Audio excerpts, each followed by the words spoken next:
And he was really interested in politics. I mean, politics was his passion. Very early from on. an early age. Yeah. Yes. What do you ascribe that to? Well, I think the most significant figure in terms of moving him in that direction, not that he was pushing him at all, in fact, he tried to counsel him against it, was Rutherford B. Hayes, the president of the post-Civil War president after Grant. You have to talk about the Civil War because McKinley was a war hero and demonstrated amazing courage. And there's more than one story of him moving into very, very dangerous situations. But the grand one, he was 18 years old when the war began. He was, because he had organizational skills, he immediately was in the quartermaster corps, which was sort of the logistics of moving troops and feeding them and making sure that they could do what they had to do. So now it's the Battle of Antietam, the bloodiest single day of combat in American history. And he's back behind the lines as a quartermaster sergeant. But he realizes that a major unit, part of his unit, had been caught behind the lines and was stuck. And they hadn't had any breakfast, and they hadn't had any lunch, and now it's late afternoon, and these people were starving. So he loads up a wagon, he finds somebody who's willing to go with him, and he's going to take this wagon with provisions and food and coffee to these troops, but he had to go right through the lines in order to do it. On 2 occasions, he was accosted by higher officers who told him, "Get the heck back there! You're gonna get yourself killed. This isn't gonna work." But he waited until they left, and he ignored them. And then he did. He made a run for it right through the lines. The back of the wagon was shot off ultimately, but he made it.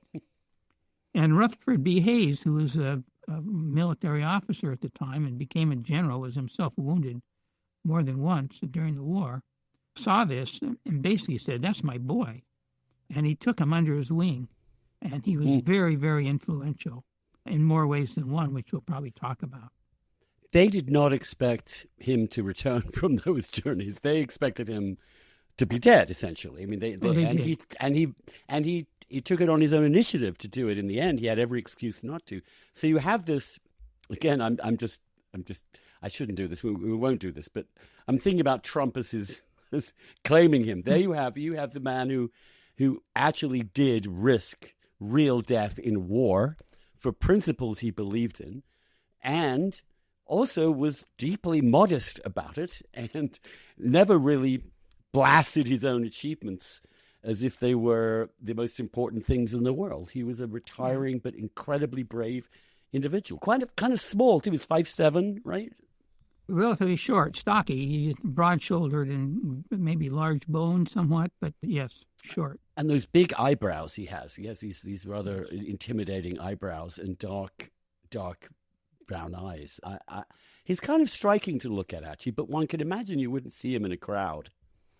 No, I don't think you'd pick him out in a crowd, and his force was very quiet. He had a commanding quiet. But it took time for that commanding element of his persona to take hold and to take root. But it almost always did. And I think that the kindness and the congeniality was a significant part of that. People gravitated to him, and then he could lead. And he did the organizational stuff. He was extremely good at managing materials, men, people, obsessed with detail. Yes. And very conscientious, it seems to me. Mm-hmm. Correct. And his family was very strong abolitionists. Well, they were, and I think that was mostly his mother, his father too, but his mother, who ran the household for a good part of the time, she subscribed to Horace Greeley's weekly New York Tribune, which was, of course, very abolitionist newspaper, very forceful and almost yelling in terms of its approach to journalism. And so that came to the home every week. It was a weekly edition that he bundled up for people who would get it by mail and all over the country. And so that tells you a lot about where she was coming from. And she said it herself. She's quoted as saying, young Will really learned early on that slavery was evil, or words to that effect.